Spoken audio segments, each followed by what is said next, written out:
हम जो खाते हैं उनमें से अक्सर चीजें हराम हैं, हलाल नहीं खाते, तवज्जो नहीं है, जो मिला खोला खाया बस। और आपको बता दूं मैं आज हकीकत, ये जितने हमारे दुश्मन इस्लाम के हैं इनको इस गौर का पता चल गया है। और इस वक्त जितनी चीजें खाने पीने की हमारी वो तैयार करके कंपनियों में भेज रहे हैं, उन चीजों के अंदर अक्सर शय के अंदर हराम चीजें मिक्स की हुई हैं। वो हम यहां खा रहे हैं, पैसे वो हमसे मुंह मांगे लेते हैं, हम खुशी से दे के आते हैं और खाते क्या है? हलाल नाम लिखा हुआ है, अंदर हराम चीज पैक करके दी है। ये आप जितने छोटी उम्र के बच्चों को आप हराम खिलाएंगे तो बड़े को क्या करेंगे, सोचो जरा। और इस वक्त जितने बच्चों की प्रोडक्ट खाने की ये बाहर से यहूदियों से ईसाइयों से बन के आ रही है, इन सारी चीजों के अंदर उन्होंने सूर का गोश्त, उसकी चर्बी को शामिल किया है। कभी आपने फिक्र किया इस बात का? सोचो जरा। आप जब साबुन इस्तेमाल करते हो, शैम्पू इस्तेमाल करते हो, ये जितनी चीजें आप खाने पीने की इस्तेमाल की कर रहे हो, उनको कभी आपने चेक किया है क्या ये हराम अज्जा हैं कि हलाल हैं? कभी आप लोगों ने इस पर गौर किया? बस इतना, अच्छे ब्रांड की है कि नहीं, बाहर की बनी हुई शय है कि नहीं, किस कंपनी की है, इसके ऊपर लोगो किसका है, इसके ऊपर मोहर किसकी लगी है। अब हमें तो मुसलमानों की बनी हुई किसी शय पर एतमाद रहा ही नहीं। कोई भी शय आए फौरन हमारे ख्याल ये चाहता है चेक करो अंग्रेजों ने बनाई है कि नहीं, बाहर की कंपनी की हो हम आंखें बंद करके ले लेते हैं। क्या सबब है?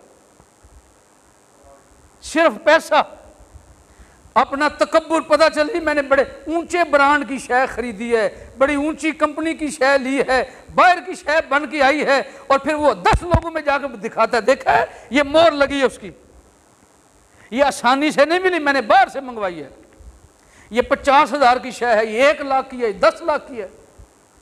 तो हमारे तकब्बुर की वजह से हम उनका ब्रांड इस्तेमाल करते हैं और पैसे किन के पास जा रहे हैं? आपकी हलाल कमाई किसकी जेब में? उन्हीं लोगों की जेब में जो आपके बच्चों को जलील करते हैं, शहीद करते हैं, मारते हैं। आपकी माएं बहनें बेटियों के सुहाग उड़ा रहे हैं, जिनकी बच्चियों के टुकड़े करके बोटियां करके आपके पास तोहफे के लिए भेजते हैं। आज इजराइल ये बदबख्त इस वक्त जालिम दहशतगर्द मुल्क है, जो जहां पर भी मौका मिलता है यहूदियों को, ईसाइयों को, मुसलमानों पर अटैक करते हैं, जलील और रुसवा करते हैं। कभी आप लोगों ने इस पर सोचा भी है हमारे साथ हो क्या रहा है? हमारी तवज्जो उस तरफ बिल्कुल नहीं है। मेरे और आपके आका अलैहिस्सलाम का फरमान सुन लीजिए, रसूलुल्लाह रहमतुल लिल आलमीन बन के आए सल्लल्लाहु अलैहि वसल्लम। किसी ने पूछा या रसूलुल्लाह सल्लल्लाहु तआला अलैहि वसल्लम, आपने फरमाया सदके की बड़ी बरकत है और जिसके पास खैरात करने के लिए कुछ ना हो वो क्या करे? आपने फरमाया क्या तुम्हारे पास खजूर का आधा टुकड़ा भी नहीं है? अरे कि आका अगर किसी के पास ये भी ना हो तो क्या करे? फरमाया जुबान हरकत करती है।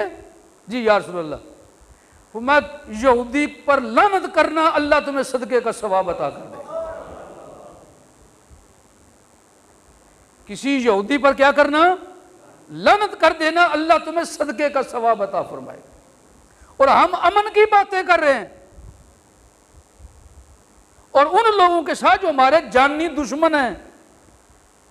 अगर किसी बदबख्त ने क्या अजीब बात की है, और जी देखो यहूदियों के साथ मुआदे अमन के करना ये तो रसूलुल्लाह की सुन्नत है सल्लल्लाहु तआला अलैहि वसल्लम। मैंने उसके लिए फिर जवाब दिया, अगर मुआहदा करना सुन्नत है तो ये चेक करो किस जमाने की बात है। नंबर 2, जब यहूदियों ने मुआहदा तोड़ा था तो फिर रसूलुल्लाह की सुन्नत क्या है? तुम्हें अमन के मुआहदे की सुन्नत तो याद है, जब रसूलुल्लाह के साथ उन्होंने बदअहदी की, मुआहदा तोड़ा, अपने वादे तोड़े। फिर रसूलुल्लाह ने क्या किया सल्लल्लाहु ताला अलैहि वसल्लम। अब सुनो मैं तुम्हें बताऊं फिर अल्लाह के रसूल की सुन्नत क्या है। जब यहूदी मुआहदे तोड़े तो अल्लाह के रसूल की सुन्नत यह है कि उनसे जंग करो, फिर जिहाद करो, फिर घरों से निकल आओ। फिर ये ना देखो ए जी अमन पसंदी का नारा लगाया जाए, नहीं, अमन पसंदी उस वक्त तक है जब वो अमन चाहें हमें तो बर्बाद करें, हमारे मुसलमान बच्चे बच्चियों को रुसवा करें, उन्हें ज़बह करें और हमें बोले तुम अमन से बैठो। ताज्जुब है भाई, ताज्जुब है तुम्हारे अमन पसंदी के नारे पर भी। ये कोई अमन पसंदी का नारा नहीं, ये तो ऐसी है बेगैरत खत्म कर दो और गैरत खत्म करके बैठ जाओ। आओ जी छितर ले आओ, हमें आके मारो, हम तो अमन के साथ बैठेंगे, तुमने जो करना करते रहो। यही काम कश्मीर में हो रहा है। आप जरा गौर करें, कभी आपने आवाज बुलंद किया है? यह सिर्फ मेरी ड्यूटी है या सिर्फ मौलवियों की ड्यूटी है? कल को फिर यही लोग बोलेंगे ए जी मौलवी आपस में लड़ाते हैं। मौलवी आपस में लड़ाते नहीं हैं, तुम्हें रास्ता बता रहे हैं। कम अज कम अपने आप को बचाओ, अपनी नस्ल को बचाओ, अपने ईमान को बचा लो। फलस्तीन को देखो, हमने कुछ सबक नहीं सीखा? हमारे मुसलमान भाई है ना, बर्मा से आपने सबक नहीं सीखा, कश्मीर से सबक नहीं मिल रहा और हम ठंडे होकर बैठे हुए हैं। जुबान से कोई लफ्ज कहने से भी डरते हैं। हम कहेंगे तो क्या हो जाएगा? और अल्लाह के बंदो तुम जुबान निकाल लो तो सही, कुछ बोल लो तो सही, गूंगे बन के क्यों बैठे हो? रसूलुल्लाह ने तो गूंगों को भी जुबान अता फरमा दी है। अल्लाह ने अपने महबूब के जरिए गूंगों को भी जुबान अता फरमा दी। बिलाल हबशी गुलाम है, खादम है, जर खरीदे हुए गुलाम है। और मेरे आका अलैहिस्सलाम की नजर हो गई, हिदायत का रास्ता नसीब हो गया। अब देखा हक क्या है, बातिल क्या है। फिर वक्त ऐसा आता है, मैदान बदर है, एक तरफ बिलाल हबशी है, दूसरी तरफ उनका सरदार खड़ा है, तलवार लेकर अपने सरदार की गर्दन काट देते हैं।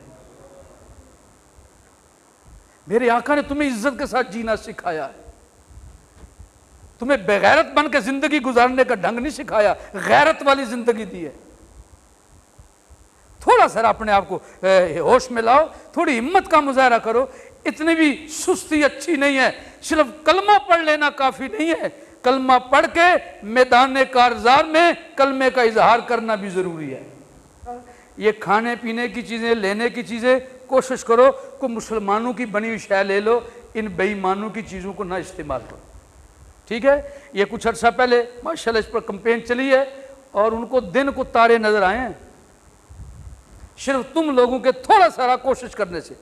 ये मैकडोनल्ड, ये यहूदियों की कंपनी, वहां जाते हो ना, हजारों रुपए की चीजें खाते हो और उसमें ये सूर का गोश्त डालते हैं।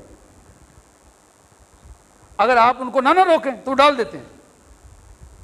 वहां ये काम कर रहे हैं और आप वहां पैसे खर्च करके हराम खा के खुश हो रहे हैं।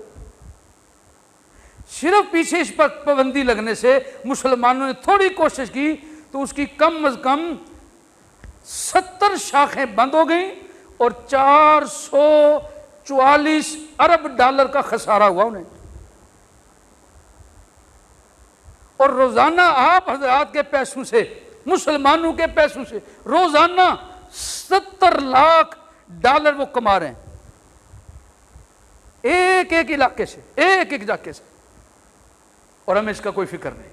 अगर आप उनके साथ सामने खड़े होकर जिहाद नहीं ना कर सकते तो घर बैठे जिहाद इस तरह कर लो, इसका भी अल्लाह आपको जिहाद का अजर अता फरमाता है इंशाअल्लाह। अल्लाह ताला की हुजूर मेरी दुआ है रब्बुल आलमीन हम सबको अमल की तौफीक अता फरमाए।